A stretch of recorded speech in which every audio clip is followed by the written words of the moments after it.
All right, moving on to number 2.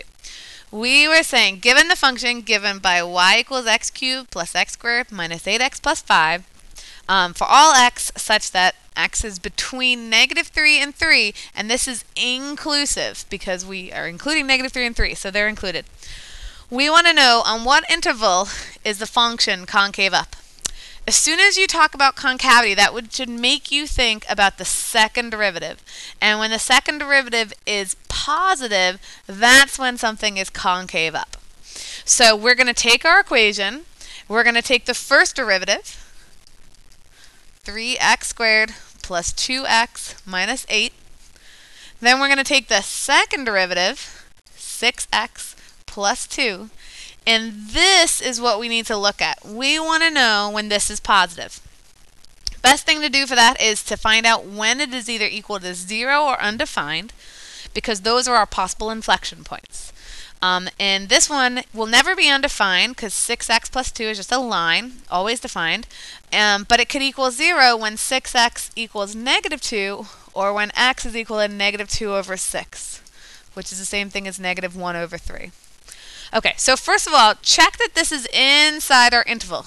And it is. Okay, so that's a good point.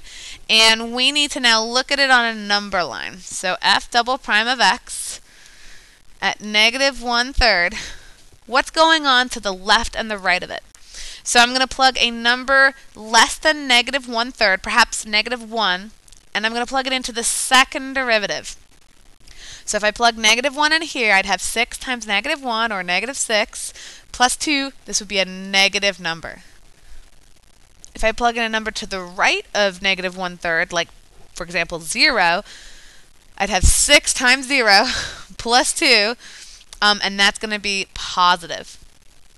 All right, so concave up is when the second derivative is positive. That occurs from -1/3 to, do not say infinity, because this thing is only defined up to 3. So this is up to 3. Technically, people argue over whether or not to include or exclude 3. What's going on at 3 necessarily? I'm going to say right now, let's just leave it as a parentheses.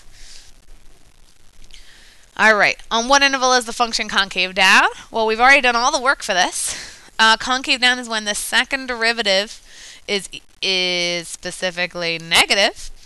And already we've seen right here that the second derivative is negative from -3 up to 1/3.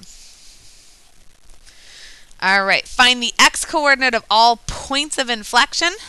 Points of inflection occur when the second derivative changes sign. Okay, and here the second derivative we see changes sign when x equals -1/3. All right, that's it.